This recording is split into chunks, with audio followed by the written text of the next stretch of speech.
Veja no ICL Notícias, segunda edição. Fale manso comigo, Donald Trump. Não adianta o Trump ficar gritando de lá. Lula diz que não tem medo de cara feia e cobra respeito do presidente dos Estados Unidos. Fale com respeito comigo, que eu aprendi a respeitar as pessoas e quero ser respeitado. Tarifaço de Trump. And we should be entitled to know who won. Em mais uma escalada da guerra comercial, Estados Unidos impõe taxas de 50% sobre aço e alumínio do Canadá. STF dobra a aposta contra o Congresso. Supremo abre ação contra deputados por desvio de emendas. O ICL Notícias, segunda edição, está no ar.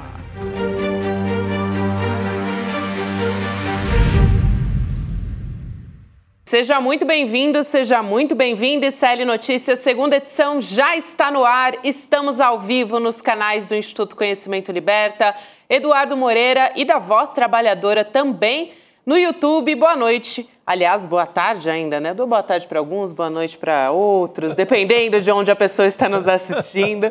Também na Pop TV, para você que nos assiste pelo Rio Grande do Sul. Chico Sá e eu já estamos a postos. Eu ainda não me acostumei com esse horário. Eu até anotei aqui, falei, hoje eu vou dar boa tarde, vou acertar. Eu vi a sua preocupação, Gabi. Boa tarde. Então, mais um boa tarde para a gente ir aprendendo.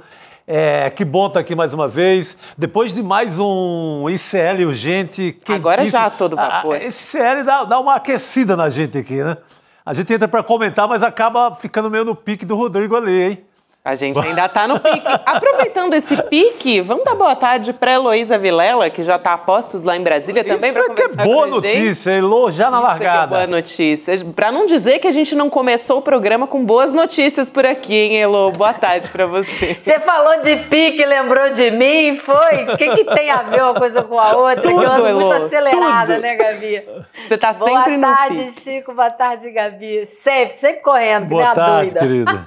É isso aí. Mas Elô, olha, vou te contar, terça e quarta nessa Brasília e agora que o Congresso voltou de verdade, tem muita coisa acontecendo. Tem muita coisa acontecendo, inclusive a gente está falando de Brasília, mas também com uma conexãozinha com os Estados Unidos, porque o presidente Lula hoje, ele falou grosso com Donald Trump, gente. Hoje foi... Gostei. Acaba com essa coisa de complexo de vira-lata, sabe? Fala como gente pra gente. A gente trouxe informação ontem, a gente já adiantou, olha, quarta-feira vai entrar em vigor aquela taxação do aço do Donald Trump, que nos atinge aqui no Brasil, e logo hoje o presidente Lula resolveu mandar um recado direto lá pro Donald Trump. Vamos assistir esse vídeo pra gente começar a conversar. Vamos lá. Não adianta o Trump ficar gritando de lá, porque eu aprendi a não ter medo de cara feia. Fale manso comigo, fale com respeito comigo, que eu aprendi a respeitar as pessoas e quero ser respeitado. Fale manso comigo. É isso aí, Elô. falou pouco, mas falou bem, né? Você sabe, Chico, você falou de complexo de vira-lata, eu me lembrei de uma cena que, pra mim, nunca mais saiu da minha cabeça. Eu, como você sabe, passei muitos anos nos Estados Unidos e vi várias pessoas, vários presidentes entrando na Casa Branca, sentando ao lado do presidente do momento. E foi muito forte para mim, a primeira vez que eu vi o presidente Lula na Casa Branca, ao lado, se não me engano, era do presidente George Bush, e a postura do presidente Lula foi bastante diferente do que eu já tinha visto até aquele momento. É uma postura de igual para igual, é uma postura de quem representa um país e está conversando com outra pessoa que representa outro. Não tinha nenhum deslumbre, não tinha nenhum ar assim de quem estava, oh meu Deus, estou na Casa Branca, nem de longe. Então eu acho muito interessante esse recado que ele deu agora, se a gente colocar no contexto do que está acontecendo nos Estados Unidos e o que está acontecendo aqui, porque lá as bolsas estão despencando. O Trump hoje fez mais de 100 postagens na rede social dele, tentando contra-atacar essa queda das bolsas. O mercado financeiro lá, que achou que sabia, que estava numa boa, que o Trump ia chegar e estava tudo ótimo para eles, está começando a pagar caro pelo apoio que deu a essa candidatura. Então, e aqui a gente tem, claro, um começo que ainda não é a todo vapor, mas já é uma engrenagem se mexendo rumo à eleição de 2026. E esse recado do presidente Lula, fazendo essa defesa enfática do Brasil e da soberania brasileira, é obviamente uma coisa que ele faria em qualquer situação, mas com vistas a 2026 ganha ainda mais impulso, né? Ganha mais impulso numa hora em que você pega a oposição, está toda rendida ao Trump, que era aquela turma que se diz patriota, mas está todo mundo lambendo bota, inclusive o filho do Bolsonaro, praticamente um deputado eleito por São Paulo, mas praticamente mora nos Estados Unidos, lambendo a bota do Trump o tempo inteiro, do Elon Musk. Então o Lula vem num contraponto muito importante, até para separar as coisas de quem é patriota mesmo e quem não é. Mas eu estou muito curioso, Elu, para saber qual a posição dos governadores de Minas Gerais, o Zema, de São Paulo, Tarcísio de Freitas, e de outros estados que estão totalmente aliados ao Trump, quando começarem as novas tarifas. Você pega, por exemplo, Minas Gerais e São Paulo, tem quase 70% dos produtos que serão taxados pelo Trump. O Tarcísio vai continuar com aquele boné da campanha do Trump, exaltando, ou vai defender o estado de São Paulo? Ou vai defender o Brasil? Estou curioso para saber. Exatamente. E nesse sentido é que também nos Estados Unidos tem muita coisa que o Trump está querendo fazer que está dando água, porque os países que estão sendo afetados pelas tarifas, especialmente a China, estão escolhendo a dedo que resposta dar. Por exemplo, a China está focando no agronegócio dos Estados Unidos para acabar com essa base de apoio ao Trump lá. Né? Então, tá respondendo com taxação sobre esses produtos, fazendo de uma forma bem pensada e bem focada. Então, eu acho que isso daí vai mudar muito a equação. A popularidade do Trump está despencando e já virou muito pouca diferença. Mas o número de pessoas que condena a administração dele até aqui já é um pinguinho maior do que as que apoiam. Isso 2 meses de governo, 2 meses, 10 dias, 15 dias, né? Então, assim, não é à toa que ele fez 100 postagens hoje na rede social dele, porque parece que bateu o desespero, né? Bateu, Elo. Eu vou aproveitar que você puxou esse assunto, né, por conta dessas medidas do Trump. E agora, a gente vai falar sobre isso também, tem muito para falar sobre o Trump ao longo do programa, mas ele aumentou a taxação contra o Canadá também.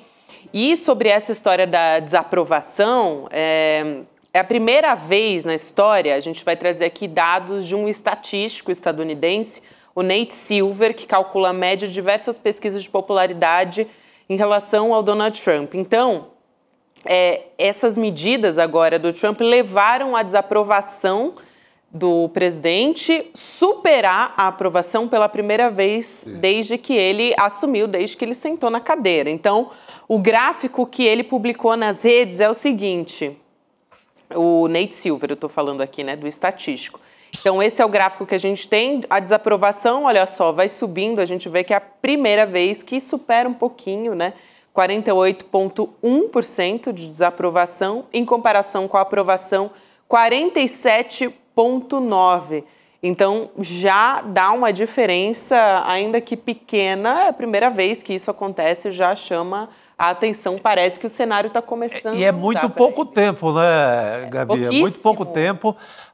E ele apostou nesse espetáculo diário, espetáculo permanente, ali 24 horas, transmitindo ali do Salão Oval, esculhambando o presidente de outras nações, espetáculo permanente, igual ele fazia na televisão. Parece que esse espetáculo, você não entregando empregos, boa economia, não vai servir muito para ele, né?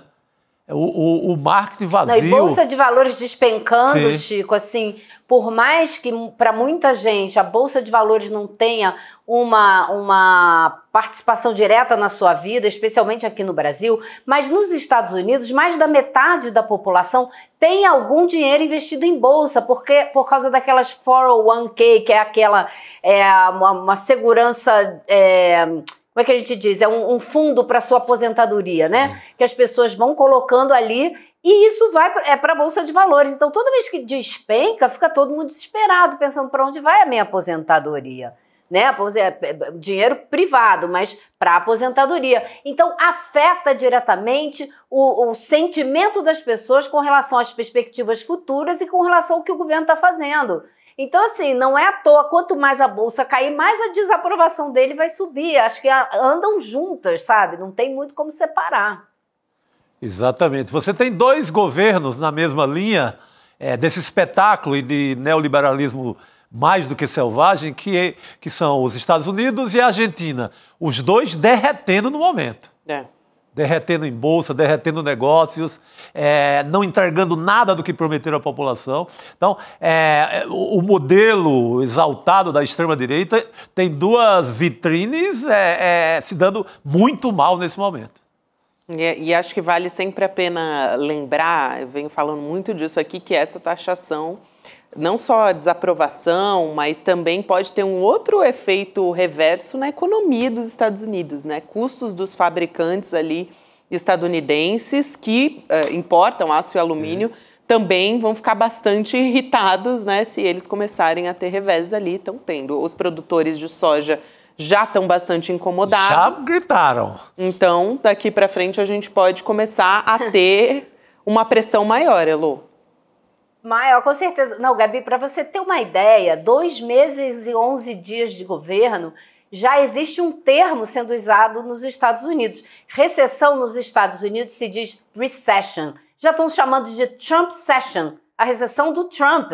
Isso já está sendo usado em matérias, no jornalismo e tal. Então, assim, se isso cola, né, e a situação se torna mais aguda, ele não vai ter como se separar disso e essa desaprovação vai aumentar. Agora, a gente não sabe até onde ele segura essa situação com os absurdos, os abusos que ele está cometendo, inclusive jurídicos, né? Então, assim, é muita coisa acontecendo ao mesmo tempo, um clima horrível nos Estados Unidos. Aliás, falando em clima horrível, né, o Trump, ele alegou que decidiu aumentar ainda mais a taxação no Canadá, né, porque uma província canadense de Ontário impôs uma tarifa ali de 25% sobre a eletricidade exportada para os Estados Unidos. Quer dizer, está respondendo com reciprocidade também. E aí Trump resolveu responder taxando mais.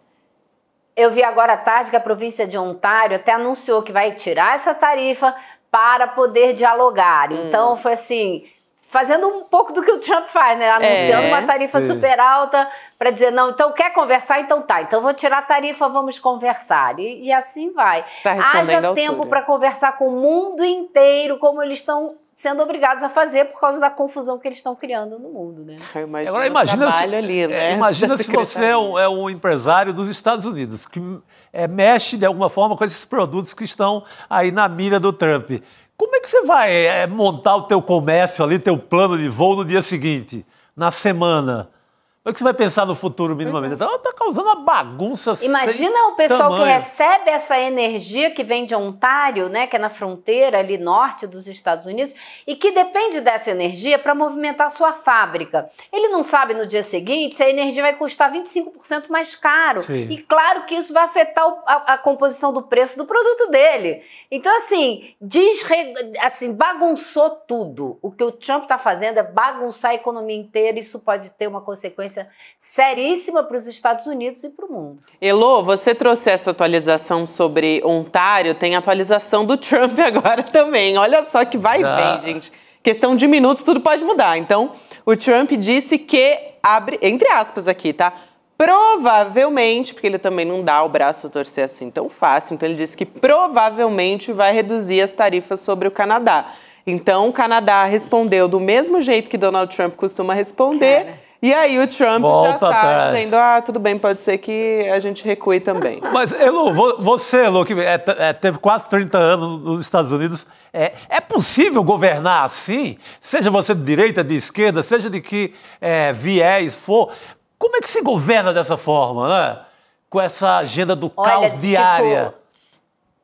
É dificílimo, mas ele fez isso, não com essa profundidade, mas ele fez um pouco disso no primeiro mandato que ele teve. Foram 4 anos, você podia apostar. Ele começava a criar uma notícia muito estapafúrdia, que tomava conta da mídia, não sei o quê. Vinha uma medida que ninguém estava esperando e que passava meio desapercebida. Mas era batata, era criar uma confusão aqui para apagar um incêndio que já estava vindo ali. Agora não, ele está fazendo a confusão o tempo todo com tudo.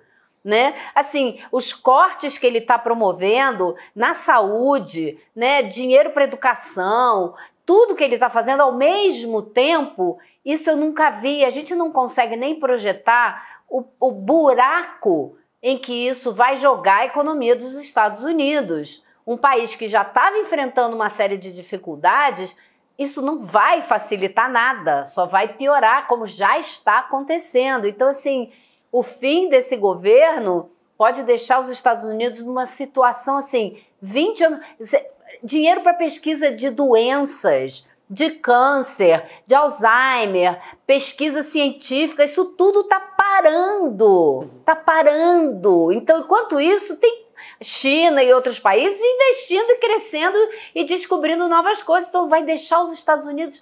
A destruição é rápida, construir demora. A gente sabe muito bem disso porque a gente viu 4 anos de governo Bolsonaro mais 2 de Temer. A destruição, a terra arrasada que se encontrou aqui nos ministérios todos foi uma coisa inacreditável. Numa economia do tamanho dos Estados Unidos, que é um carro-chefe da economia mundial, você para pensar o que pode ser isso. Exato. E eu estava dando uma olhada aqui sobre como tá também as bolsas despencando lá nos Estados Unidos, tem ameaça de greve também, né, Lu? A notícia mais recente que eu estava dando uma olhada aqui é de que as bolsas americanas pedem mais de 4 trilhões de dólares desde a posse do Donald Trump. Então, e tem aquela história da recessão também que o próprio Donald Trump vem puxando, né, Chico Sá? E isso está também deixando, né, são perdas trilionárias, gente, a gente está falando desse tamanho, assim, então é uma preocupação grande também. E desmonte total do Estado, a agências reguladoras, ou equivalente a agências reguladoras lá, o Elon Musk está passando por cima de tudo. O que dá margem é o que muitos articulistas dos grandes jornais dos Estados Unidos falam, que haja uma grande pilhagem, um grande roubo, como nunca, uma grande pilhagem do Estado. Você desmonta as agências, você desmonta a fiscalização e você entrega à iniciativa privada do dia para a noite, sem licitação, sem passar por nenhum processo. Significa que você está entregando direto para as mãos, para os cofres das empresas privadas, um Estado com séculos de construção. É isso. Então, pilhagem, é um momento muito arriscado. E agora? A gente teve essa semana agora, esses dias que passaram, o foguete do Musk explodiu, né, no espaço, atrapalhou voos nos Estados Unidos, foi aquela loucura. E as ações da Tesla estão despencando, o carro dele não está mais vendendo como vendia, então o Trump agora fez uma gracinha e botou um monte de carro da Tesla lá na Casa Branca para ele escolher um, porque vai comprar um para ajudar o Musk, gente. Fazendo propaganda, né, pro Elon Musk. Usando o Estado também para um fim desse, né? Exato. Eu queria também trazer um outro assunto relacionado ao Donald Trump e que não deixa de ser um revés, eu acho, para essas políticas agressivas e violentas, né, que o Trump tem feito, que é a resposta de um juiz de Nova York que bloqueou temporariamente uma decisão do Trump de deportar um ativista palestino. E por que isso é importante, né? Porque o Trump ele tinha dado uma ordem, ontem até o Jamil Chad falou sobre isso também, né? Contra o Mahmoud Khalil, que já estava indo contra, né? Estava desafiando a justiça porque esse líder estudantil, ele tem um green card vigente, então isso nem poderia acontecer, né, Elo? Ainda assim, é uma espécie de revés ali, porque o Trump, ele quer estar acima, de certa forma, das leis também, né? É uma loucura essa história, assim, os grupos de pessoas de Nova York dos quais eu ainda participo, não falam de outra coisa, porque ele deu ele desrespeitou as leis numa proporção que ninguém poderia imaginar, por pior que esteja a situação dos Estados Unidos nesse momento. Esse rapaz, ele terminou o mestrado no fim do ano passado, ele é casado, a mulher dele está grávida de 8 meses, no sábado a polícia da imigração apareceu na casa deles, disse que ia levá-lo, a mulher dele correu, eles estavam na porta do edifício, a mulher dele correu em casa, pegou o green card dele, e mostrou, olha só, mas ele é um residente, ele não está aqui num visto de estudante, ele é um residente dos Estados Unidos, ele tem os direitos todos de defesa da lei, ser defendido pela lei dos Estados Unidos, de trabalhar, todos os direitos de um cidadão, só não pode votar. E aí o agente do ICE, né, da polícia, estava no telefone com alguém, falou, olha só, mas ele tem o green card. Aí ouviu algo e falou para a mulher dele, foi revogado esse também. E levou o cara embora. Ele foi transferido para uma penitenciária na Louisiana. Então ele não está nem no estado onde ele morava, onde a mulher dele, grávida de 8 meses, mora. Então agora apelaram para a justiça, o juiz negou a deportação dele, porque ele já ia ser deportado, e o advogado dele também está pedindo para que ele seja levado de volta para Nova York. E tem um monte de manifestação na rua e na internet pela libertação do Mahmoud Khalil, né? Teve protesto na Columbia University, que é onde a faculdade a qual ele está ligado. Inclusive, ele mora num apartamento da universidade, onde foi catado lá pela imigração, né, pela polícia da imigração. Então, assim, um caso muito absurdo, que você começa a ver como que esse governo está disposto a desconsiderar qualquer lei que passe na frente dos seus objetivos. Né? Isso não é mais uma democracia, né? Exato. Eu queria também, Chico, não sei se você quer comentar essa história, mas tem também o cessar-fogo, né? A gente vem falando aqui, teve toda aquela história do Donald Trump no final de semana passado, na verdade na sexta-feira, né, que ele basicamente humilhou o Zelensky em público na Casa Branca, e agora parece que o conflito ali entre Rússia e Ucrânia pode chegar ao fim, pelo menos por um tempo, mas a verdade é que com esse acordo de cessar-fogo, os Estados Unidos retomam a ajuda militar. É disso que se trata, né, Lu? E também até ajuda humanitária à Ucrânia. Depois que os países assinam um acordo, a Ucrânia aceitou, então, essa proposta que é dos Estados Unidos para um cessar-fogo. Esse cessar-fogo ele é imediato, de 30 dias, com a Rússia, só que não tem prazo ainda para começar. Então, a proposta ainda precisa ser aprovada, né, pela Rússia. Por que será, Elô? Ainda não tem, porque ainda não combinaram com os russos, né? Só faltou combinar com os russos. Falta falar com um cara ali de perto da Ucrânia, né? Exato, com o vizinho. Fala com o vizinho da Ucrânia. Mas, imediatamente, eu vi uma manchete agora no New York Times, os Estados Unidos já cancelaram toda a ajuda financeira e militar para Kiev novamente, né? Porque, já vai ter cessar-fogo, então suspenderam. Vamos ver se finalmente essa guerra acaba, né? Porque eu acho que o essencial é que isso aconteça. No momento atual, assim, acho que o Zelensky entregou o país dele para a Europa e para os Estados Unidos, não vai sobrar muita coisa. Agora, a população precisa de paz, né? A população da Ucrânia precisa de paz, fora tudo que a gente possa discutir a respeito dos absurdos, né, dessa situação, que não são poucos os aspectos, mas eu acho que o essencial é isso. A população ucraniana nunca quis essa guerra, né? A população russa provavelmente também não. Então, o que a gente precisa para o trabalhador russo e ucraniano é de sossego, fim desse conflito. Que coisa, né, Lô? A gente fala aqui o tempo inteiro dessas indas e vindas. Por exemplo, eu estou olhando aqui o documento oficial, né, da presidência aqui da Ucrânia, falando eu estava aqui falando da ajuda militar e também humanitária, né? E foi discutido nessa reunião entre as delegações, né? A importância dos esforços ali entre os países e de ajuda humanitária como parte do processo de paz. Então, durante o cessar-fogo, para isso acontecer, eles precisam, né, enfim, entrar em acordo sobre isso também. E além da própria ajuda humanitária, também estavam os militares. A Elo já traz uma atualização sobre isso, quer dizer, o tempo inteiro a gente está vendo mudanças, né, idas e vindas em relação aos Estados Unidos. Você piscou, você perdeu, Chico. Sim, não, e você vê acordo sendo desfeito, né, em um segundo, então eu acho que o cenário de apocalipse que a gente vive é nesse tom aí, nesse ritmo.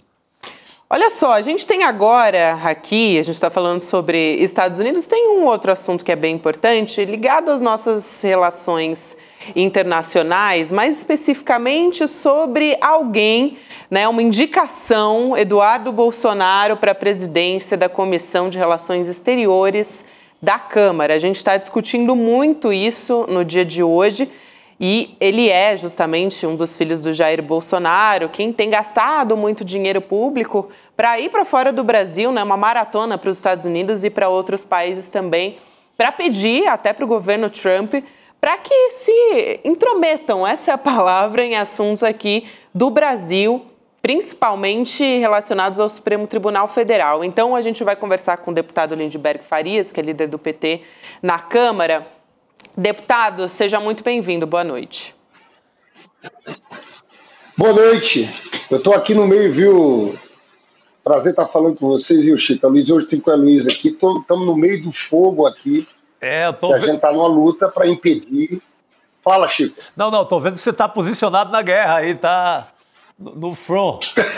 Então eu vou aproveitar, como acompanhei o dia inteiro essa movimentação para tentar impedir que o Eduardo Bolsonaro se torne o presidente da Comissão de Relações Exteriores da Câmara, eu queria lhe perguntar se existe alguma maneira disso acontecer, porque eu ouvi na Câmara hoje, não tem jeito, eles têm a primeira escolha, mas também ouvi gente dizendo o PL está dividido, nem todo mundo no PL quer Eduardo Bolsonaro na presidência da Comissão de Relações Exteriores. Então, gostaria que o senhor me desse uma luz aí, em que pé que está, qual é a temperatura aí no Congresso? Olha, é uma crise muito séria, eu quero explicar a vocês a dimensão do que está acontecendo. Você sabe que na hora que o Bolsonaro foi denunciado, eles começaram uma blitzkrieg, várias ações no sentido de desacreditar o Supremo, Alexandre de Moraes, e decisões contra a soberania nacional. Primeiro, eles conseguiram aprovar, isso é muito grave, uma articulação toda conduzida pelo Eduardo Bolsonaro com o Partido Republicano. Engraçado que ele mesmo foi contando as articulações. E eles aprovaram na Comissão Judiciária, o que equivale a uma Comissão de Constituição e Justiça aqui no Parlamento, uma lei que era uma lei dirigida contra Alexandre de Moraes. Era uma lei que tinha um nome. Lei sem censura nas fronteiras. O que dizia essa lei? Que a autoridade estrangeira que de alguma forma cercear a liberdade, censurar empresas norte-americanas ou indivíduos norte-americanos, eles são penalizados. De que forma? Se morar nos Estados Unidos pode ser deportado, não ter visto de entrada e pode ter sanções econômicas também. Vou falar sobre isso depois. No dia da votação, uma das autoras do projeto, Maria Elvira Salazar, levanta o cartaz do Alexandre de Moraes. Eles aprovaram isso nessa comissão. Alguns dias depois, quarta-feira antes do Carnaval, o Departamento de Estado norte-americano faz uma nota dura contra o Brasil, falando de censura e atacando o Poder Judiciário. A nota foi tão dura que o Itamaraty teve que reagir, defendendo a soberania nacional, a independência do Poder Judiciário brasileiro. Né? O que as pessoas não sabiam, e a gente descobriu, é que essa nota do Departamento de Estado norte-americano sai numa quarta, mas na sexta-feira, quem esteve lá participando de uma reunião com o responsável do Departamento de Estado norte-americano para o hemisfério ocidental, um sujeito chamado Michael Kozak, foi Eduardo Bolsonaro. Então, Eduardo teve na sexta, aquele departamento vem com essa posição na quarta-feira. Aí estão começando a trabalhar sanções econômicas contra o Alexandre de Moraes. Olha o que estão fazendo, Chico. Eles estão querendo utilizar uma lista que eles usam contra a China e a Rússia para tentar bloquear contas do Alexandre de Moraes, e não só nos Estados Unidos, qualquer movimentação financeira de país que tenha relação com os Estados Unidos. Eu falo tudo isso para dizer a gravidade. Fala, Luísa. Não, exato. E isso a gente vem acompanhando muito aqui. Então, a gente também fica muito preocupado de imaginar Eduardo na presidência da comissão, usando esse cargo e o dinheiro que ele vai ter para continuar fazendo essa articulação e aumentar, como o senhor mesmo disse hoje lá no Palácio do Planalto, aumentar a atenção da Câmara com o STF. Então, como impedir isso? Existe algum caminho para impedir que isso aconteça, uma vez que eles podem escolher que presidência eles vão ter, eles têm a primeira pedida, como se diz? Olha, é uma crise que eu falo que está ligado à soberania nacional. Eu volto a dizer, a gente vai ter um presidente de uma comissão, de um poder independente, do poder legislativo, que, na verdade, não vai estar defendendo os interesses nacionais. Ele vai estar defendendo a turma do Trump. Tarifa, no momento que todo mundo se defende contra as tarifas, as posições do Trump. Qual é o problema? O Supremo entendeu aqui. Então, onde é que a gente está apelando agora? Nós fizemos toda essa denúncia, eu entrei com um processo junto com o Rogério Corrêa para caçar o passaporte dele, porque é um crime de traição nacional o que ele está fazendo, né? Mas o que aconteceu? Agora, o Supremo, falar a verdade, está em pé de guerra com tudo isso. Para o Supremo, a escolha do Eduardo Bolsonaro para a CREDEM, para a Comissão de Relações Exteriores, é uma provocação. Porque, volto a dizer, ele está trabalhando para criar no Supremo, e algumas figuras, em especial no Alexandre de Moraes, um bloqueio gigantesco. Então, agora, a gente começa a ver que líderes do Centrão começam a perceber que, se deixarem o Eduardo Bolsonaro virar presidente, estão comprando uma briga também com o Supremo Tribunal Federal. Porque o desespero deles é a prisão do Bolsonaro. Então, eles querem, de todo jeito, criar uma crise internacional, utilizando uma potência estrangeira, utilizando os Estados Unidos, para impor retaliação aqui. Isso é muito grave. Eu já sei, inclusive, de gente do próprio PL que está preocupado com isso. Está defendendo que o nome seja outro nome do PL e não seja o nome do Eduardo Bolsonaro. Então existe margem para negociação aí. Existe margem por causa do Centrão e por causa dessas pessoas também. Você veja, o presidente do PL é o Valdemar Costa Neto. Eu não sei se está favorável a isso, né? Eu acabo de ver agora uma decisão do Alexandre de Moraes permitindo o encontro do Valdemar Costa Neto com o Bolsonaro, que estava proibido. Tem muita coisa acontecendo agora. A definição de tudo isso vai se dar na quinta-feira, vai ter uma reunião do Colégio de Líderes e as comissões vão ser montadas até terça-feira. Eu acredito que a pressão agora não é só com a gente. Eu acho que o parlamento está sendo colocado da seguinte forma. Não é só o PL. Os partidos. O presidente da Casa, no seguinte sentido: vocês vão tomar uma medida que é uma afronta ao Supremo como essa, porque ele tem essa obsessão. Ele usando a comissão para continuar essa viagem, ele está praticamente morando nos Estados Unidos. Sim. Eu entrei com esse pedido de apreensão do passaporte deles. Pois é, e a PGR não se pronunciou, né, deputado, sobre esse pedido também que o STF pediu. Que eu acho que é um bom sinal. Mas que a PGR está examinando. E é bom porque deixa a espada em cima deles aqui, né? Assim que eu tenho dito o seguinte, eu tenho dito até com o pessoal do PL aqui: coloquem Eduardo Bolsonaro, vai ser o presidente da CREDEM sem passaporte. Porque eu acho que é uma posição tão assintosa aqui contra os interesses nacionais, contra o Supremo, que, sinceramente, há motivos técnicos para a PGR e para o Supremo pedir uma cautelar e tirar o passaporte deles. Eu acredito que se ele virar presidente da CREDEM, ele vai virar presidente sem passaporte. Agora, o senhor esteve hoje com o presidente da Câmara. Perdão, Chico, siga. Não, eu ia só falar, imagina a situação amanhã, esse Eduardo Bolsonaro, presidente dessa comissão. O Brasil é taxado no aço, sei lá, em vários produtos, no agro, etc. Que papel um cara que é totalmente entregue ao Trump, que papel ele vai ter como representante do Brasil? Nenhum. Vai ser um lesa-pátria numa comissão importante. Não tem como. Ô Chico, eu não tenho dúvida de que o Eduardo Bolsonaro já está articulando contra os interesses nacionais em tudo que é área. Ele deu uma declaração um dia desses aqui sobre isso. Não, essa questão das tarifas a gente não vai se meter porque isso é uma questão do governo. O governo, ele quer criar ele fica... Você veja, o governo brasileiro está sendo cauteloso. A gente sabe tudo que significa o Trump.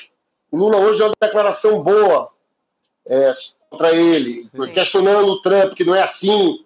Mas veja, tem uma posição cautelosa. Eles ficam trabalhando 24 horas por dia para envenenar cada vez mais a relação, para que tenha sanções norte-americanas. Ficam inventando essa tese que aqui é uma nova Venezuela. E o pior, porque eu vou te contar uma coisa aqui para vocês. Eu acho que do jeito que eles estão indo, que eles vão sancionar de alguma forma. Isso é muito grave, Alexandre Moraes. Essa coisa de propriedades, de você bloquear contas. É uma movimentação muito séria que esse pessoal está fazendo. É de uma irresponsabilidade gigantesca. Mas eu acho que é esse o caminho que eles escolheram. Aceitar que ele vire presidente de uma comissão do Poder Legislativo, eu acho que é uma desmoralização. Isso não é uma briga só do PT. Eu acho, Luiz, o que eu acredito é que o próprio Centrão, as pessoas que têm um espaço aqui no parlamento começam a perceber que estão sendo induzidas a entrar numa grande bola dividida. Quero muito agradecer aqui a sua presença, deputado. Vou ter que deixar vocês. Obrigado. Sei que tem muito trabalho aí pela frente. Obrigada, deputado, pelo seu tempo e meio à correria. Você não tem noção. Um abraço. Boa, grande. obrigado. Obrigada, deputado. Boa noite. Elô, obrigada também. Bom demais ter você com a gente nesse início de N2. Um beijão, querida. Tchau, tchau, pessoal. Até amanhã. Boa noite, querida. Agora temos Rodrigo Viana entre nós. Reforço. Urgente. Reforço de Champions League, reforço de Europa chegando. Estava acompanhando aqui, o Lindbergh soltou uma frase boa aí, né? Essa coisa do passaporte. Do passaporte. Vai ser um presidente de comissão de relações exteriores sem passaporte. Sem passaporte e com o histórico ali, né, de um pai ex-presidente que foi flagrado dentro de uma embaixada dias depois de também ter tido o passaporte retido, né, apreendido. E vai de novo, viu? Eu acredito muito naquela nota do Hélio Gaspari do final de semana, que eu falei ontem, repito, que ele aposta num pulo de muro de embaixada do pai, do Jair Bolsonaro. A tendência é essa. Ali na beira de qualquer condenação, pede asilo à Argentina ou aos Estados Unidos, não paga um dia de cadeia. Até porque ele é frouxo, né? É frouxo, não aguenta. Fazer o que o... É porque todo mundo dizia que o Lula, né, que deveria ir para uma embaixada, muita gente falava para o Lula, né? Vai para uma embaixada, vai para a Argentina, vai para o Uruguai. O Lula, não, vou ficar. Agora, o Bolsonaro é o contrário, né? Se ele tiver a chance, se ele vê a porta aberta, não precisa nem ter a porta aberta, ele pula o muro. Ele vaza. Ele né? dorme na embaixada na primeira noite que for possível. Rapidinho. Então é muito grave mesmo essa indicação do Eduardo Bolsonaro, Gabi. É isso, e a gente continua acompanhando, como o Lindbergh Farias disse, né? Ele é o líder do PT na Câmara e ele vai continuar ali. O PT está em cima dessa história, né? A bancada toda é contra a nomeação do Eduardo Bolsonaro para essa posição e estão ali pressionando e fazendo um trabalho para não deixar que ele assuma, né? Vamos ver o quanto eles vão conseguir barganhar também, tem outras comissões envolvidas, enfim. Vamos continuar acompanhando. Agora, Rodrigo, você que é o homem aí das estreias da semana. Bom, da estreia da semana. A gente estreou ontem o ICL Urgente. Hoje tem mais estreias, né, por aí. Logo depois aqui do N2...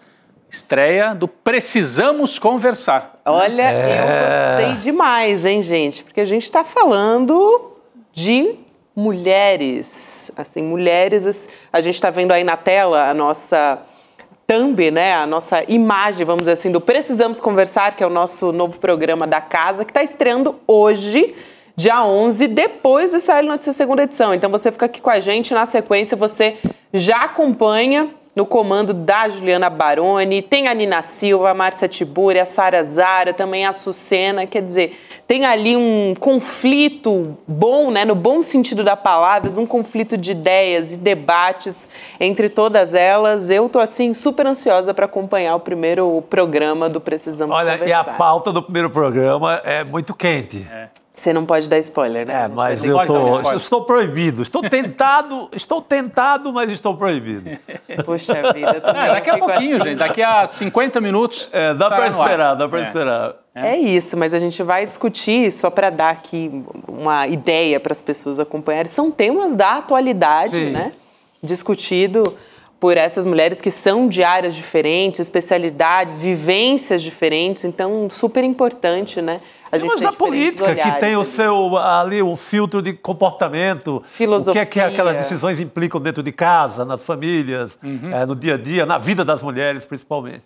É isso, e também mulheres, a gente tem aqui mulheres da política, da filosofia, né, do teatro, cultura, do cinema, né, cultura, da música, enfim, a gente vai ouvir comunicadoras excelentes, todas elas, na verdade, né, são comunicadoras, então a gente vai acompanhar daqui a pouquinho, 7 horas da noite. Tem um grupo do WhatsApp também para receber o link da transmissão, igual o programa do Chico, então é icl.com.br/conversar, daí você recebe o aviso de que o programa está começando, de repente tem até uns spoilers ali, né? Porque do Chico Pinheiro Entrevista tem. Sim. A gente fica sabendo antes de algumas coisas que vão rolar no programa. Então entra ali no grupo que sempre tem novidade e a gente vai acompanhar, então, mais essa estreia aqui no ICL, que eu estou muito ansiosa para acompanhar. A gente está aos pouquinhos aí preenchendo quase que o dia inteiro, hein, da grade. Né? Sempre, depois do N2, às segundas-feiras, sempre o Chico Pinheiro Entrevista.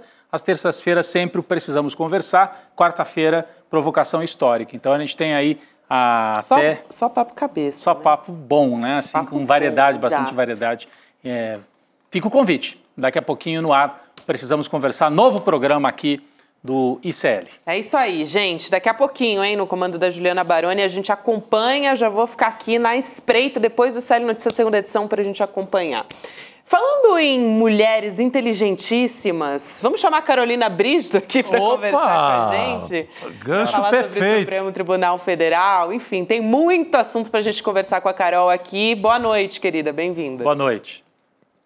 Boa noite, gente. Boa noite a todos que nos acompanham aqui hoje. Agora eu não posso errar nada, hein? Porque eu fui apresentada de uma forma bem intimidatória. Olha a responsa, Carol. Responsa que ela segura com muita tranquilidade. Não tenho a menor dúvida. Né, com muita tranquilidade. Agora, gente, a gente vinha falando aqui sobre esse conflito, né, Supremo Tribunal Federal, Congresso. Agora há pouco a gente estava conversando com o deputado Lindbergh Farias. Mais especificamente, a gente está falando do Supremo Tribunal Federal abrindo a primeira ação penal contra deputados investigados por desvio de dinheiro público por meio das emendas parlamentares. A gente já trouxe histórias aqui de investigações, né? Desde fevereiro o STF estava mantendo uma relação, vamos dizer assim, estável, mas esse conflito já é bastante antigo, junto com o Congresso. E o ministro Flávio Dino aprovou o plano de trabalho apresentado pelos parlamentares. Só que o tema das emendas parlamentares, né, viu muita prioridade ali entre os ministros e eles, né, os ministros do STF, decidiram tornar réus os 3 deputados do PL acusados de corrupção passiva e organização criminosa envolvendo emendas parlamentares. Um caso que a gente trouxe aqui, sim, que envolve o Josimar Maranhãozinho, do PL do Maranhão, também o Bosco Costa, do PL, todos do PL, né? E o pastor Gil também.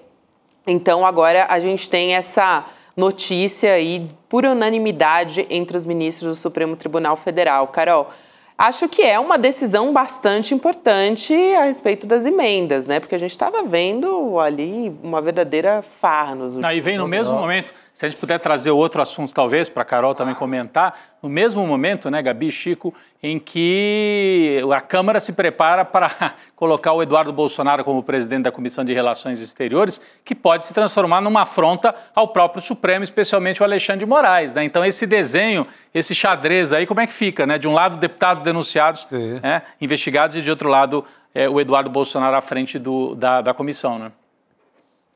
Gente, nos últimos anos a gente tem visto todo momento de trégua, todo momento de paz na relação entre o Supremo e o Legislativo é uma paz muito provisória, é uma trégua muito temporária. E isso aconteceu agora, na última semana. A gente viu que o ministro Flávio Dino ele aceitou essa proposta do Congresso Nacional sobre tornar mais transparentes e mais rastreáveis as emendas. E aí, por conta disso, liberou o pagamento de emendas desde que o Congresso cumprisse essa decisão, que já tem anos que o Supremo tem repisando essa tecla.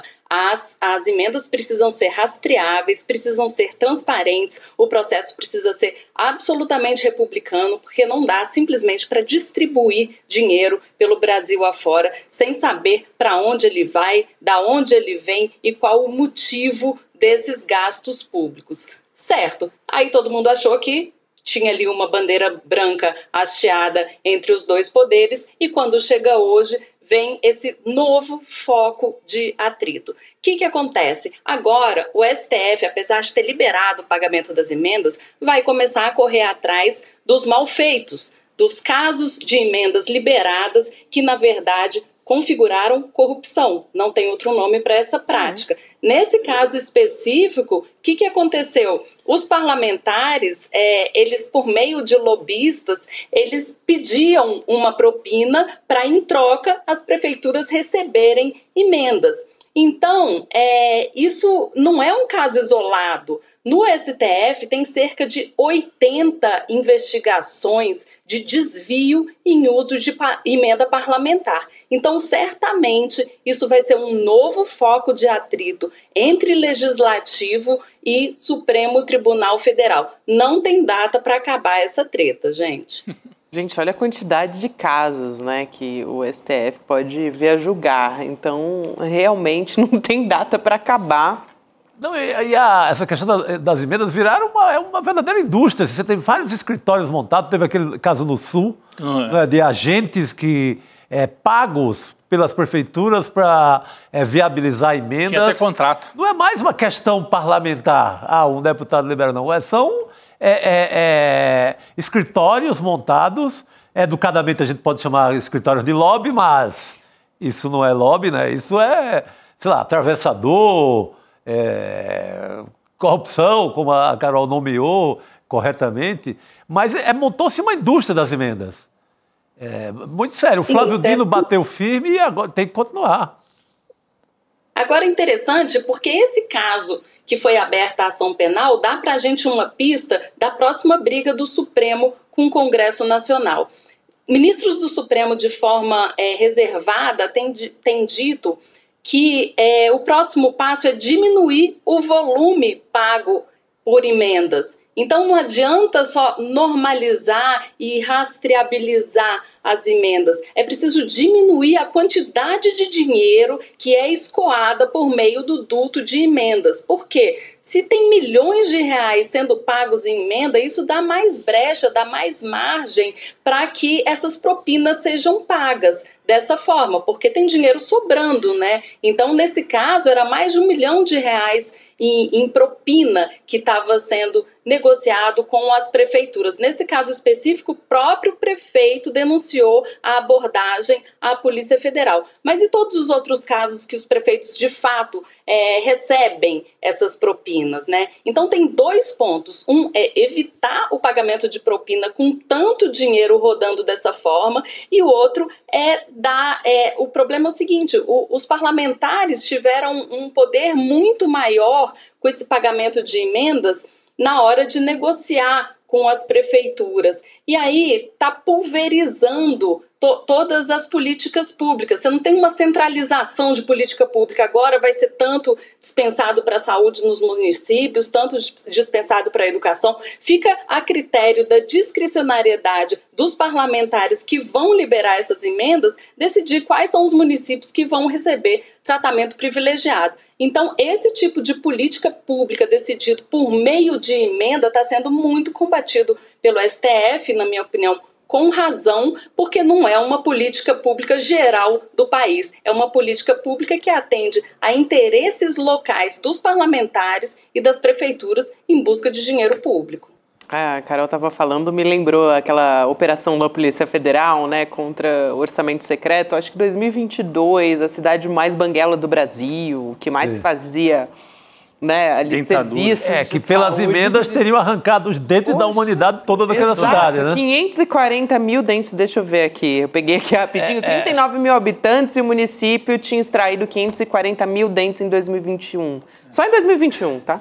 Esse tipo de absurdo, também de emenda, a gente tem que lembrar, e eu lembrei porque aqui o Emerson de BH, aqui no chat, perguntou, cadê o Arthur Lira? Porque de repente diziam que o homem ia ser ministro, que ia ser primeiro-ministro, que ia mandar da República, desapareceu, né? Tá sumidão. Então, tá sumidão, uma boa pergunta do Emerson. Mas eu lembrei do Arthur Lira, que também teve aquele caso de emenda gravíssimo que deu no caso da robótica. Teve outro caso na Bahia agora, que dinheiro foi atirado da varanda. Isso. Sacolas de Só pra gente relembrar alguns, né? Só para ter uma imagem assim mental nessa hora. Excelente, excelente.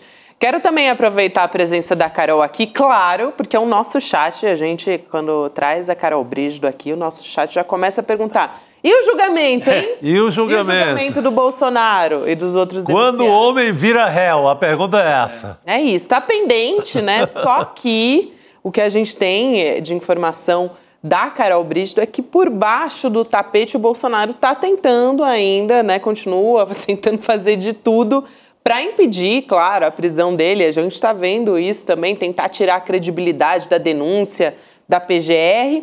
E o advogado do Bolsonaro, né, o Celso Villardi, que é o novo advogado dele, é uma pessoa com muito trânsito em Brasília, né, Carol, muito experiente, e ele conseguiu uma audiência com o presidente do Supremo, o Luiz Roberto Barroso, e também com o ministro Alexandre de Moraes, que é o relator desse caso. Então, como é que isso fica, Carol? Isso pode acabar favorecendo o Bolsonaro, no fim das contas?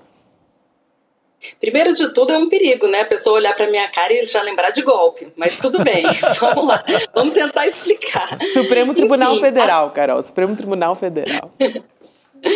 Essa nova, digamos, essa nova configuração da defesa do ex-presidente Jair Bolsonaro é muito interessante para ele. Porque antes, a defesa de Bolsonaro no Supremo, em alguns processos, ela era liderada por Fábio Van Garten, que por acaso acabou sendo indiciado naquele inquérito das joias. A imagem dele ficou bastante suja ali no Supremo Tribunal Federal. Ele teria bastante dificuldade em ser recebido pelos ministros em audiência. Isso a gente imagina, e a equipe do Bolsonaro, o entorno do Bolsonaro, imagina dessa mesma forma também, tanto que colocou Celso Villardi para liderar essa equipe da defesa do Bolsonaro. Ele não é o único advogado, ele é o líder de uma equipe que está trabalhando nesse caso do golpe, né? Trabalhando na defesa dessa denúncia do golpe.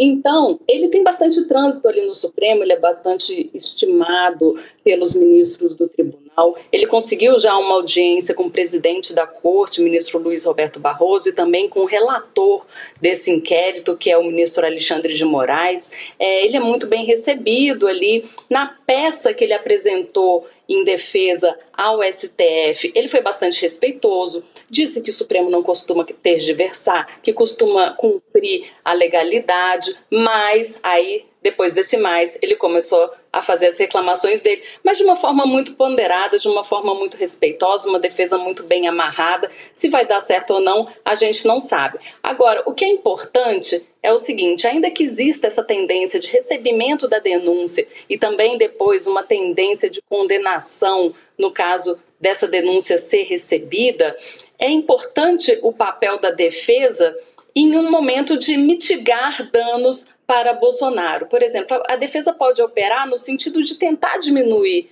a pena que pode ser aplicada a Jair Bolsonaro. Então, existem algumas brechas de atuação da defesa. Também tentar reduzir a quantidade, são 5 crimes, né, que Bolsonaro responde no STF. De repente, reduzir uma das condenações ou reduzir um desses crimes na denúncia pode ser também já uma vantagem para o ex-presidente. Mas a situação penal dele no STF não é das melhores. O próprio entorno de Bolsonaro já admite essa situação de possível condenação ao fim desse processo.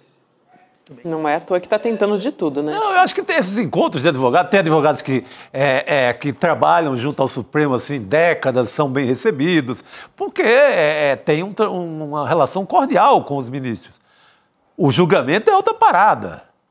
Não entra nada de conversinha, aí é o que está escrito na defesa e a acusação do Ministério Público. Aí vamos para o jogo. Não, é outra parada. Fico pensando que cordialidade que o Bolsonaro pode esperar, né, se a gente colocar na conta tudo que ele já fez, né? Em 2021 ele sobe naquele caminhão na Avenida Paulista e diz que não vai mais respeitar ordem nenhuma. Sim. Antes disso, o Eduardo Bolsonaro, que agora eles querem nomear para a Comissão de Relações Exteriores, disse durante a campanha, a gente fecha o Supremo com um cabo e um soldado. Chamou Alexandre de Moraes de canalha, né? De canalha, um jipe, um cabo e um soldado. Um jipe, um cabo e um soldado. Então, é uma sequência. Xingou, usou um palavrão, inclusive, para xingar o ministro Luiz Roberto Barroso também, nessa mesma época. Mandou fechar o Supremo, fez e aconteceu, xingou todo mundo, disse que não ia cumprir decisão judicial. Então, é claro que a situação de Bolsonaro dentro do Supremo, os ânimos não estão favoráveis a ele. Só que essa postura do advogado, de uma forma respeitosa, isso ajuda, sabe? Ajuda, inclusive, ali na tramitação do processo, ajuda na interlocução, porque se coloca alguém que é ideologicamente muito ligado ao bolsonarismo para defender Bolsonaro de uma forma apaixonada, tão apaixonada quanto ele se expressa em relação ao STF, poderia piorar a situação dele ali no Supremo, ali no processo. A gente viu isso no julgamento dos acusados, né, naqueles julgamentos iniciais do pessoal que foi lá para a praça e quebrou tudo.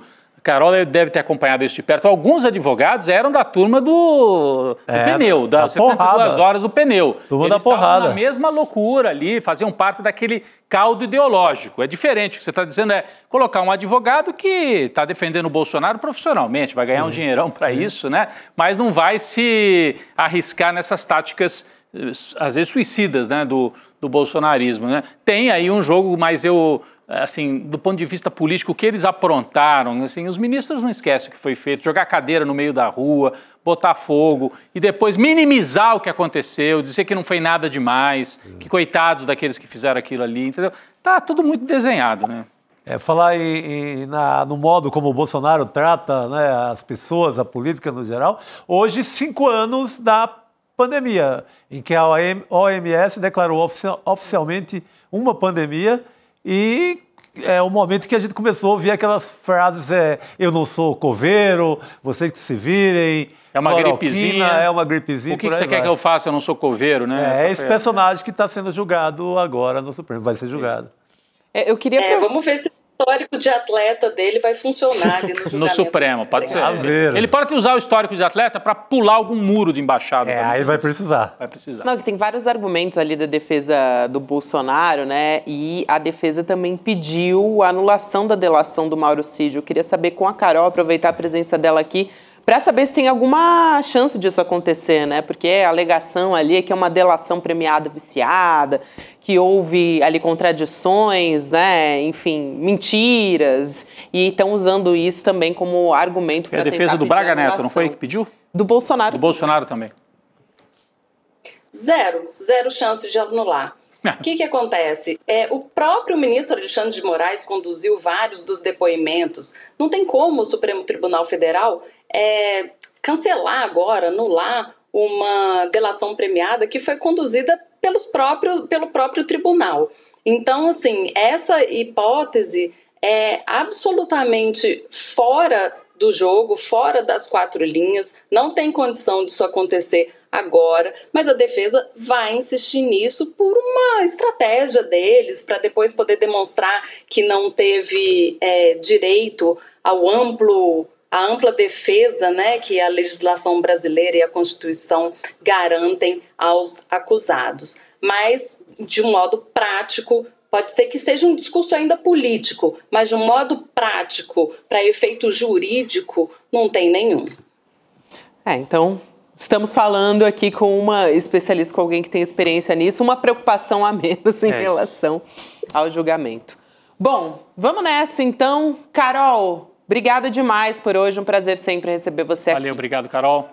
Boa noite, querida. Obrigada, queridos. Até a próxima. Boa noite a todos. Boa noite. Até mais.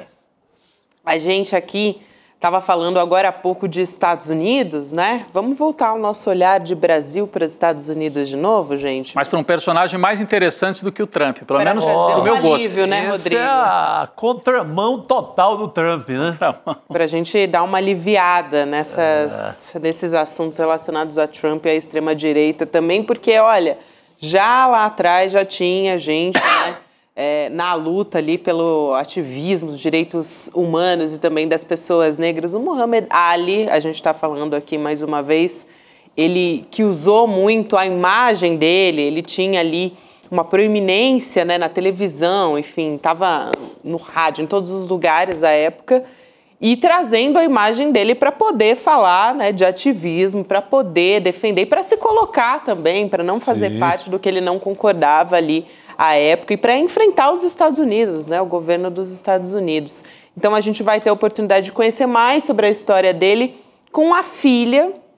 Ela conversou com o Eduardo Moreira e o Edu disse, ele comentou que tem trechos ali exclusivos dessa conversa com a Mariam Ali, que, aliás, também é ativista, também é socióloga, também traz a própria história dela, que carrega a história da família, né? E imagina só trazer a história do pai dela também. Que ela não viu e ouviu em casa, né? Prendeu em casa, né? Esse cara sensacional, né? Um cara que, em 67, ele é banido dos esportes porque se recusou a ir para a guerra do Vietnã. Foi um daqueles que resistiu. O governo da Casa Branca caça todos os títulos dele. É como se ele não tivesse tido uma luta, como se ele não fosse lutador por conta do seu posicionamento. Então é tudo retirado, ele só recupera em 71 que a Suprema Corte devolve o que lhe é de direito. Mas é caçado, ele é banido, ele vira persona non grata da Casa Branca. E ele que nasceu como Cassius Clay, né? O nome de batismo dele era Cassius Clay, e ele adota depois o Muhammad Ali e adota também o islamismo como uma forma de resistência cultural, religiosa também, mas cultural, até para dizer, os brancos, né, geralmente nos Estados Unidos, são cristãos, ou na maioria protestantes, alguns católicos, então era uma forma de dizer, olha, eu não sou do mesma turma, do mesmo time. Ele dizia que eu tinha nome de branco, ele falava que Cassius Clay é nome de branco, eu não quero ter nome de branco. Aí ele assume o Muhammad Ali, e a filha dele conta parte dessa história, Mariam Ali. Ela traz parte dessa história, ela vai contar mais sobre a trajetória dele, além dessa que a gente já conhece, né? Conhecer ali dos bastidores do centro familiar do Muhammad Ali. Então, acho que é uma oportunidade única que a gente vai ter nesse domingo. 16 de março, vai ser 8 horas da noite, então dá aí um segundinho, coloca icl2.com.br no seu navegador ou então aponta o seu celular para a tela, a gente tem um QR Code. Para você se inscrever, vai levar 2 segundos e você vai ter a oportunidade de acompanhar essa entrevista, essa história que, olha, acho que não tem nenhum lugar, né? Só aqui mesmo no ICL. Então, talvez seja o momento mais alto, assim, que o esporte chega como algo que não diz respeito só à bola ou sobre a luva de boxe. É uma hora que o esporte sai para o jogo e movimenta a história. Eu diria que o doutor Sócrates também, né? Aí na democracia corintiana é outro momento importante. É isso. Mas ele abre alas na história, assim, como um momento, né, que o esporte vai para a guerra. É isso, e aí tem a questão do antirracismo, do antimilitarismo. Dos Panteras Negras ali. Tudo isso. Isso aí.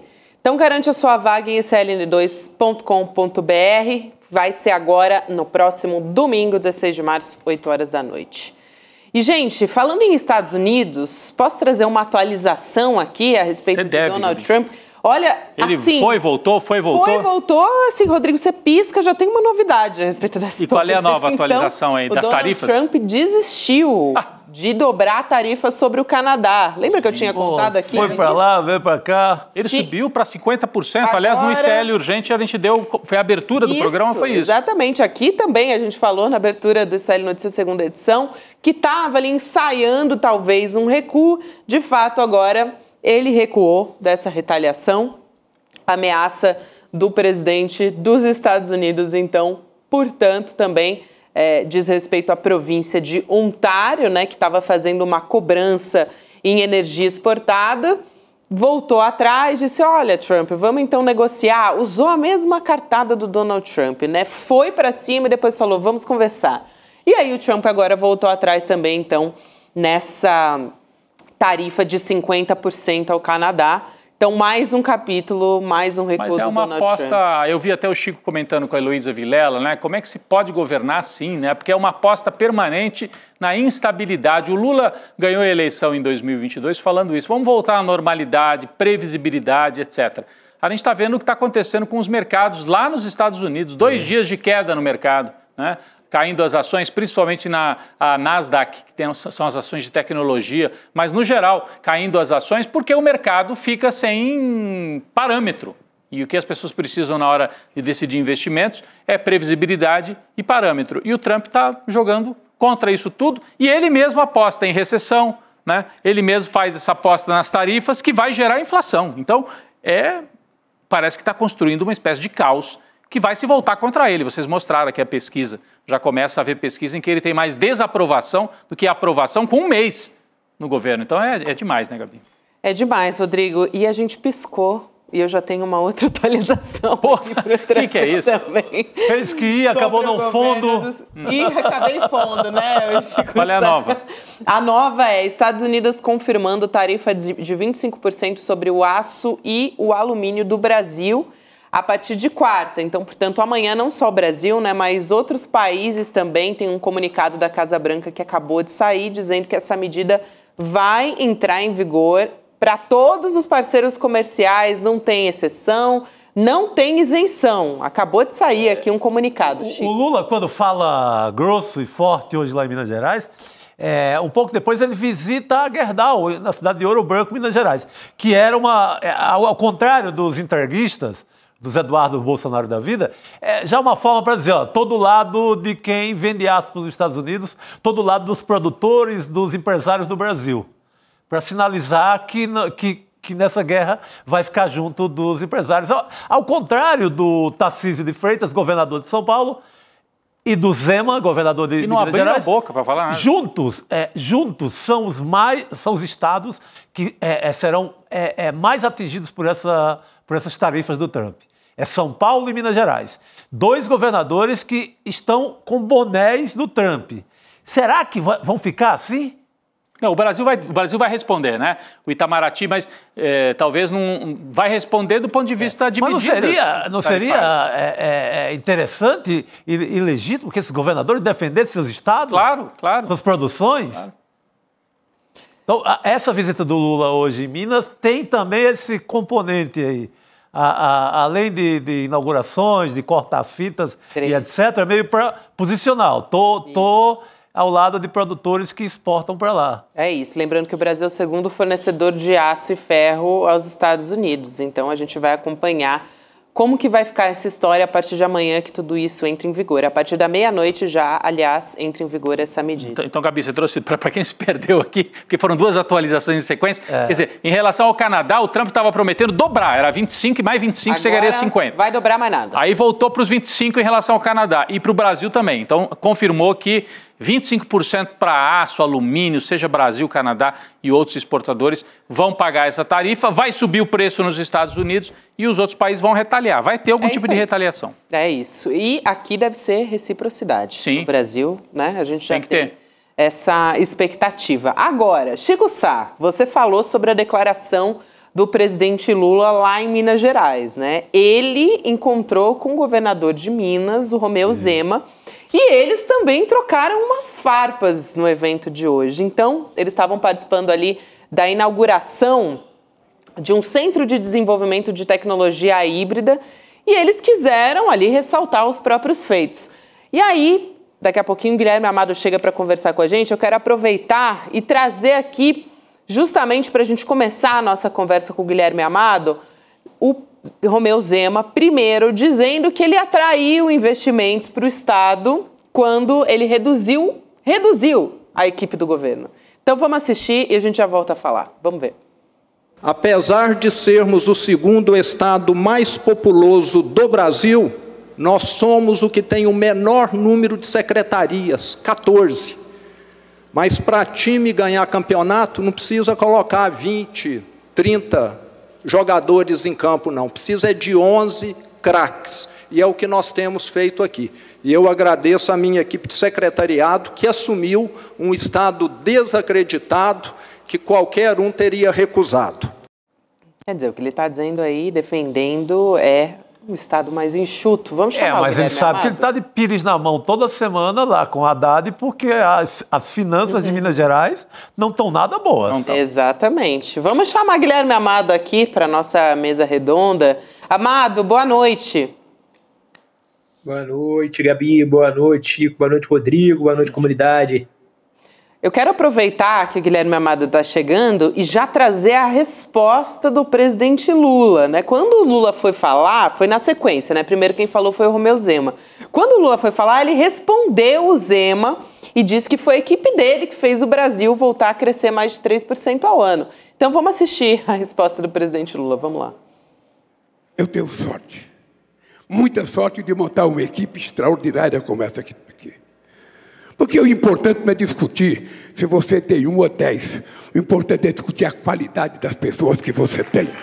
E graças à minha equipe, precisou eu voltar à presidência para que a economia voltasse a crescer acima de 3%. Ela não crescia há quanto tempo? O Zema não lembra quanto tempo essa economia não crescia 3%. Nem você, nem o economista se lembra quanto tempo essa economia não crescia 3%. Precisou entrar aqui um cara de sorte para que a economia voltasse a crescer. Ele faz essa ironia de cara de sorte, né? Porque muitas vezes as manchetes trazem economia cresce, não sei, e alguns economistas... Tem um meme, né? O Lulinha da sorte. O Lula dá muita sorte e tal, no crescimento da economia. Mas foi uma resposta na lata ali, né? Porque ele fala, não importa quantos tem que ter gente de qualidade, né? Deu a resposta. Ele entendeu o recado que veio antes do Zema, claro, né? Quero saber o que o Guilherme Amado achou da treta. O Zema provocou e levou, né? O Lula não ia deixar aquilo ali passar batido de jeito nenhum. Eu acho legal, não sei se vocês perceberam, que na hora que o Lula está respondendo, o Zema está olhando assim com uma cara meio... e mexendo a mão tá nervosa, a mão tá mexendo no cara aqui. Porque imagino com um cara como o Zema, um sujeito de oratória, né? Nem oratória mediana, do lado de um cara como o Lula, ele tremer, né? Porque um dos dois não jantava.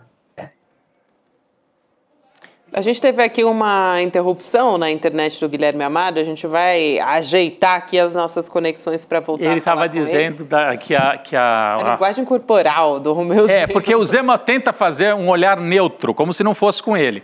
Assim, o olhar fica neutro, mas os dedos se mexem nervosamente e ele está sentindo que o Lula... E o Lula vem com aquele jeito, né? De fala de sindicalista na porta da fábrica, né? Exatamente, né? Você vai na ênfase. Ele fica até vermelho, né? Quando ele está falando assim... E fala assim, o Zema não deve lembrar de quando cresceu 3%, porque a turma do Zema é Paulo Guedes. A turma lá da época do Temer, de jogar a economia brasileira para a derrocada. Então, ele não entende de crescimento, né? E o Lula mira ali a sua equipe. Está ali o Alckmin, está o Haddad, também tem que dar uma valorizada, né? Para ter acabado de ouvir o governador mineiro dizer que não, se tinha só 14, faziam alguma coisa. Mas esses 14 não estão funcionando. Porque você pegar a dívida de Minas, você pegar a situação econômica e social de Minas Gerais, não é esse paraíso que o Zema está traçando aí. A situação financeira é péssima e o secretário de Fazenda de Minas vive em Brasília para tentar resolver a situação de dívida. E o Lula foi a esse encontro, né, em que o Zema faz essa provocação, né? Era um encontro para falar sobre geração de emprego. 1.500 empregos na indústria, investimento de 30 bilhões, Grupo Stellantis, que às vezes as pessoas falam, o que é isso? É a Fiat, né? É a Fiat lá em Betim, que hoje Stellantis é a Fiat mais alguns que se agregam fábrica, né? em torno desse nome. Na fábrica. Na fábrica, isso. Então, o anúncio ano passado de 30 bilhões de investimento, carros híbridos, 1.500 empregos de qualidade, empregos industriais, tentativa de reindustrializar o Brasil. O governador, em vez de comemorar e aproveitar para dar uma alavancada, resolve fazer uma provocação. Acho que até nisso o Tarcísio tem sido mais habilidoso do que o Zema. Sim. Porque o Zema faz cara de sonso, mas faz um ataque gratuito. Né? E isso, o que ele ganhou com isso? Não ganhou nada. Ele ganhou uma antipatia que o Lula não vai esquecer. Né? Então o Tarcísio, quando o Lula vem a São Paulo, tem sido mais inteligente na maneira de abordar o Lula. Dizem que os mineiros são bons políticos, mas o Zema não está parecendo muito esperto nessa maneira. Só para dar os números aqui do tamanho dessa dívida, né? 165 bilhões de reais de Minas com a União. E o próprio Zema aproveitou ali o evento para tentar, né, falar, olha só, gente, o débito está dificultando a manutenção de estradas, de educação. Cadê o grande gestor, né? Mas o fato é que ele conseguiu se reeleger com esse discurso de tem que diminuir o Estado, eu sou contra o emprego público, eu sou contra o funcionário público, o Estado atrapalha. Acaba colando muitas vezes. Cola, né? E é muito parecido com o discurso do Musk lá nos Estados Unidos. Total. Né? Enfim, o Zema se diz, né, eu não sou político, eu sou empresário, mas é um político, tá? Inclusive querendo ser candidato a presidente, né? E como é o segundo mandato de governador, ele, se não sair a presidente, ele pode sair a senador, talvez, mas tem a pretensão de sair a presidente pelo Partido Novo. É isso, mas acho que vale a pena realmente a gente ressaltar aqui o quanto que cresceu essa dívida aí do Estado de Minas Gerais, né? Cresceu mais de 50% até.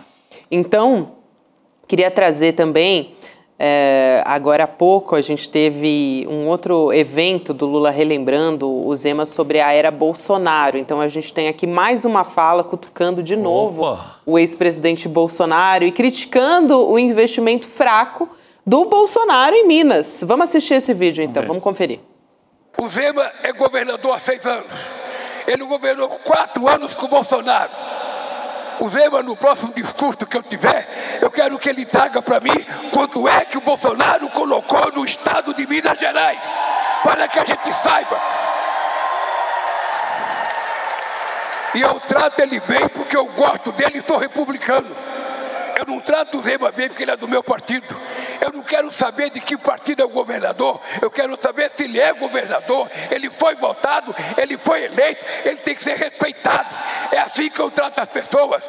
E por isso, enquanto eu for presidente, ele vai ser bem tratado e vai receber a maior quantidade de investimento que Minas Gerais recebeu com o PAC que nós fizemos e que o Zema ajudou a construir.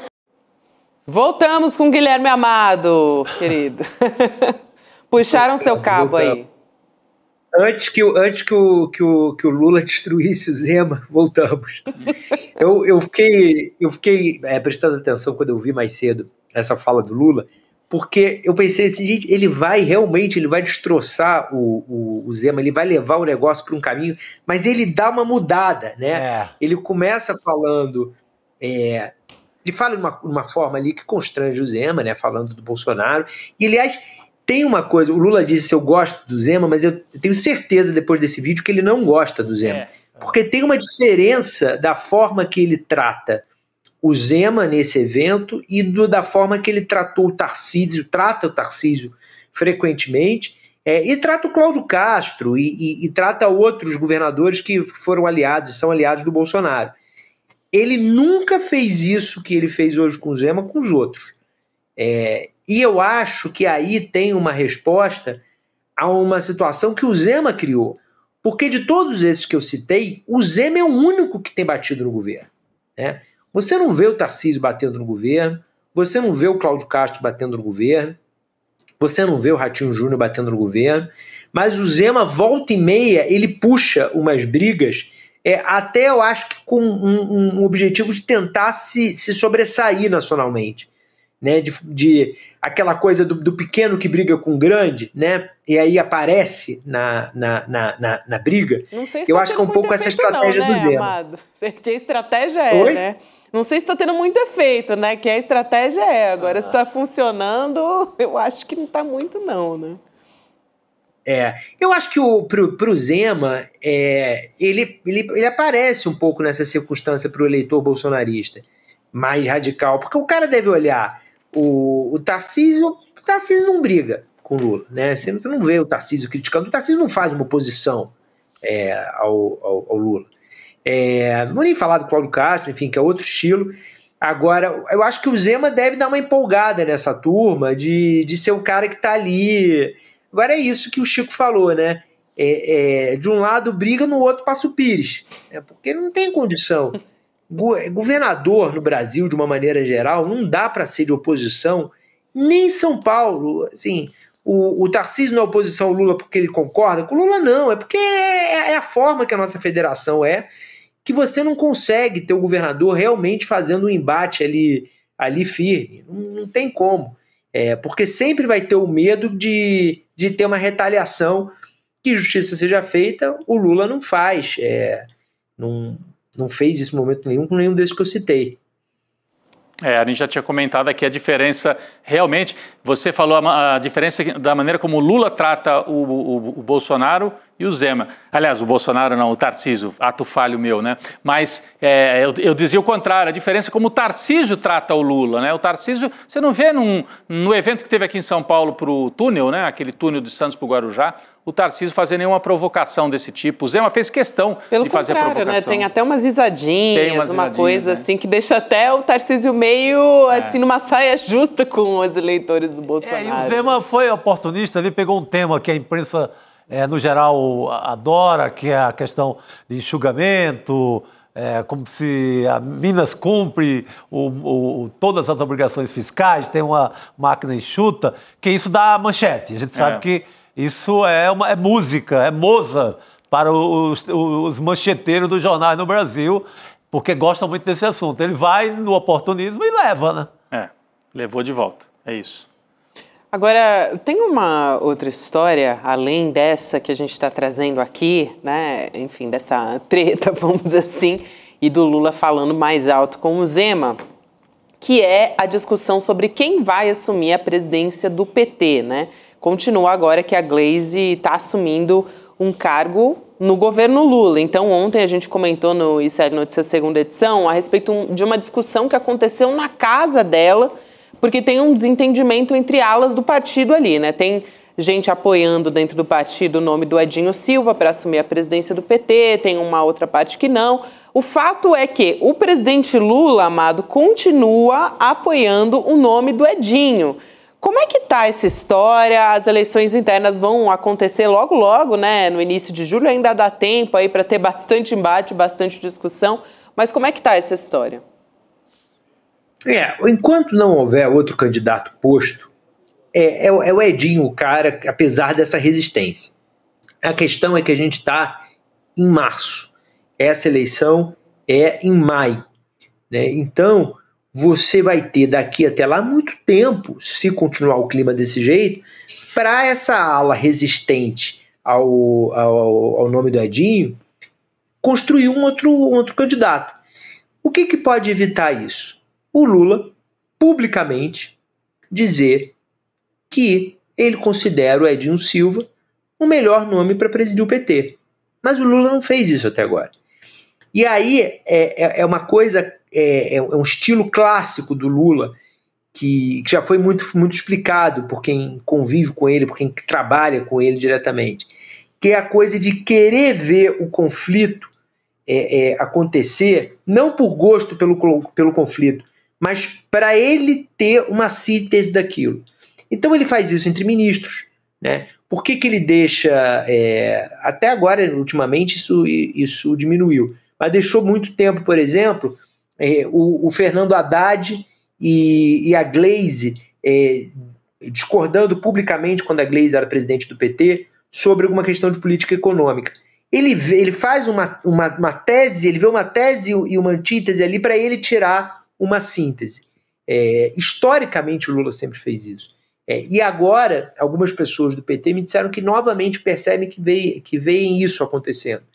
Então, eles acham, as pessoas com quem eu falei, que ele vai demorar um pouco mais a tomar uma posição pública pelo Edinho. No momento que ele tomar, muito provavelmente, essa briga acaba. Mas ele estaria esperando ver como que as coisas se acomodam e a própria capacidade também do Edinho de driblar essas adversidades, porque isso vai ser também um sinal da capacidade dele de liderança no partido, né?